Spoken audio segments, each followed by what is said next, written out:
Salam sejahtera saudara-saudara sebangsa dan setanah air. Selamat datang kembali di SS Channel. Ini adalah sesi kedua video tentang kronologi sejarah Alkitab mulai dari zaman Abraham sampai dengan zaman Perjanjian Baru, yang secara khusus kita juga nanti akan melihat di zaman kapan kerajaan Israel mengalami keruntuhan. Pada sesi yang kedua ini kita akan melihat kronologi sejarahnya mulai dari zaman ketika kerajaan Israel telah terpecah menjadi dua kerajaan, yaitu kerajaan Israel Utara dan kerajaan Israel Selatan atau disebut sebagai kerajaan Yehuda. Baiklah, sebelum lebih lanjut saya mengingatkan saudara untuk subscribe, bunyikan loncengnya, tekan tombol like, dan jika saudara menyukainya, silakan berbagi kepada teman-teman, serta berikan komentar saudara-saudara di kolom komentar. Dan langsung saja, mari kita lihat kronologi sejarahnya. Setelah zaman kejayaan kerajaan Israel di bawah kepemimpinan Raja Daud dan juga Raja Salomo, Israel terpecah menjadi dua kerajaan, yaitu kerajaan Israel Utara dan kerajaan Israel Selatan atau kerajaan Yehuda pada tahun 931 sebelum Masehi, kira-kira di tahun ini. Adapun raja pertama yang memerintah kerajaan utara itu adalah Raja Yerobeam, dan raja pertama yang memerintah kerajaan Yehuda itu adalah Rehabeam.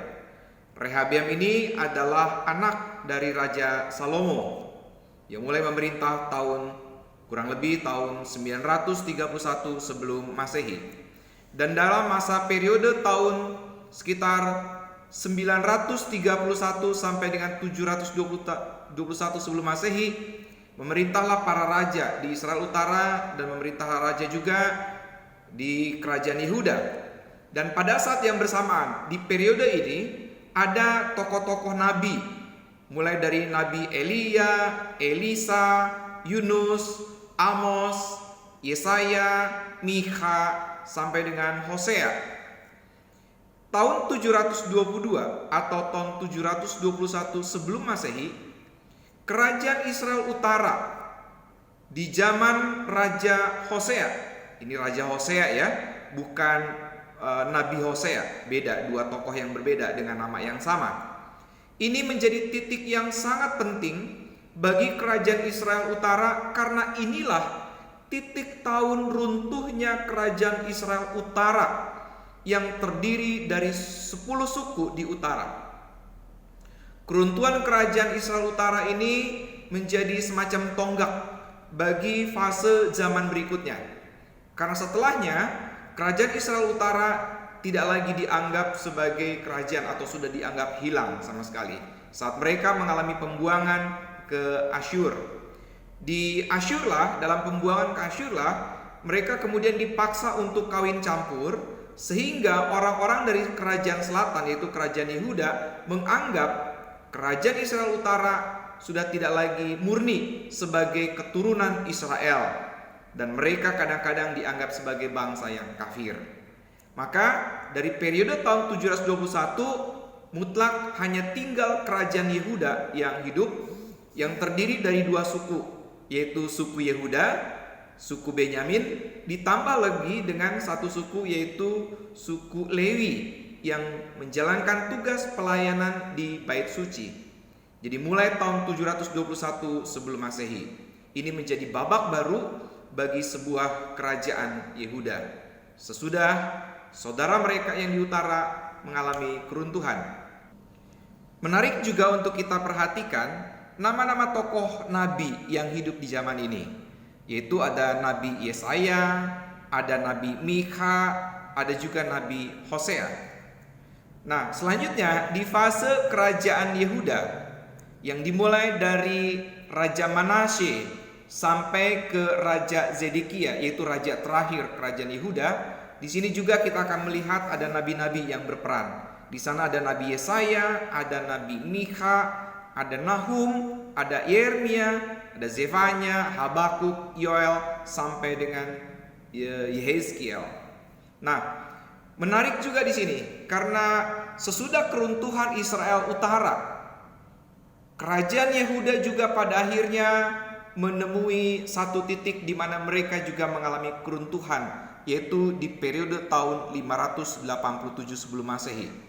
Disinilah keruntuhan kerajaan Yehuda. Sekaligus ini menjadi titik penting dalam kehidupan peribadatan mereka, karena saat itulah bait suci yang didirikan oleh Salomo hancur kurang lebih di tahun 586 sebelum Masehi. Dan di sini ada tokoh, salah satunya adalah Nabi Yeremia. Nah, Bapak Ibu, saudara-saudara, yang kita perlu juga perhatikan bahwa memang ada fase ketika Israel hidup sebagai sebuah bangsa, lalu mereka memilih hidup sebagai kerajaan, yaitu kerajaan Israel, sampai kemudian mereka mengalami keterpecahan, yaitu kerajaan Israel Utara, kerajaan Israel Selatan. Kerajaan Israel Utara runtuh di tahun 721 sebelum Masehi. Kerajaan Israel Selatan, yaitu kerajaan Yehuda, runtuh di tahun 586 sebelum Masehi. Sesudah itu apa yang terjadi? Nah, kita akan melihat di di lembaran berikutnya. Pada tahun 586 sebelum Masehi, kerajaan Yehuda hancur. Rakyatnya mengalami pembuangan ke Babilonia di bawah kekuasaan kerajaan Babel, dan dilanjutkan dengan kekaisaran ataupun juga kerajaan Persia yang mulai mengalami kemajuan luar biasa di kisaran tahun 550 sebelum Masehi. Kerajaan Yehuda ini atau bangsa Yehuda ini, orang-orang Yehuda ini, orang-orang Yahudi yang nanti kita akan mengenalnya dengan sebutan demikian, itu mengalami pembuangan selama kurang lebih 70 tahun. Namun demikian ada proses kepulangan dari mereka, yaitu yang dimulai di tahun 539 sebelum Masehi. Ini menjadi awal kepulangan secara bertahap. Jadi tidak sekaligus mereka pulang. Jadi sebagian dari orang-orang Yahudi dari kerajaan Yehuda yang semula tinggal di pembuangan di Babel, sekarang perlahan-lahan secara bertahap pulang kembali ke Yerusalem. Disinilah kita juga akan melihat dan menemukan ada tokoh-tokoh penting, yaitu Nabi Ezra, Hagai, Zakaria, dan Nehemia. Disinilah orang-orang Yahudi saat mereka kembali ke Yerusalem itu berhadapan dan hidup bersama dengan etnis lain yang tinggal di Yerusalem.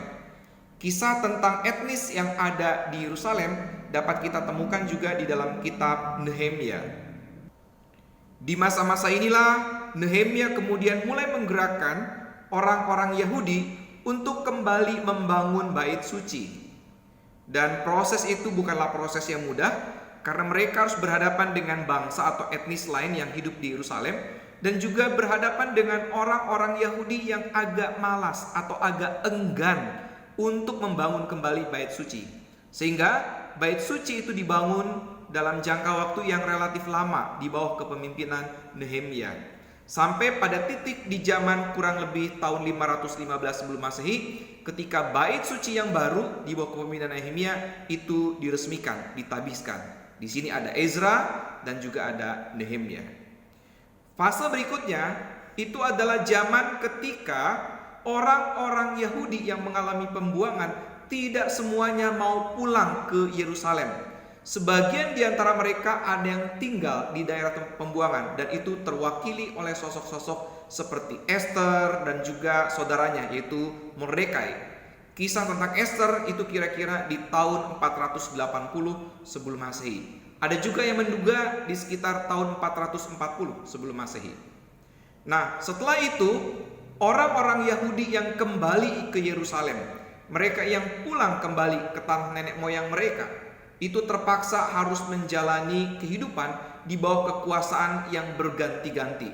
Mulai dari kekuasaan Persia Media di periode antara tahun 550 sampai 336 sebelum Masehi, sampai kemudian berganti kekuasaan di bawah kekuasaan Kekaisaran Makedonia, yang kita di sini nanti akan mengenal tokoh yang begitu luar biasa bagi dunia dalam sejarah dunia, yaitu Alexander the Great, Alexander Agung. yang hidup di kisaran tahun 336 sebelum Masehi sampai 323 sebelum Masehi.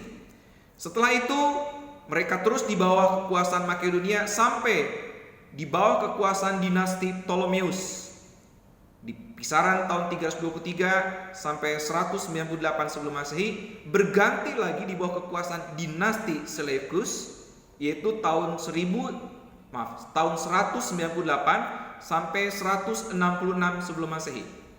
Lanjut lagi berganti di bawah kekuasaan dinasti Hasmoni, dan disinilah kemudian timbul revolusi Yahudi di bawah kepemimpinan Yudas Makabe di tahun 166 sampai periode 83 sebelum Masehi.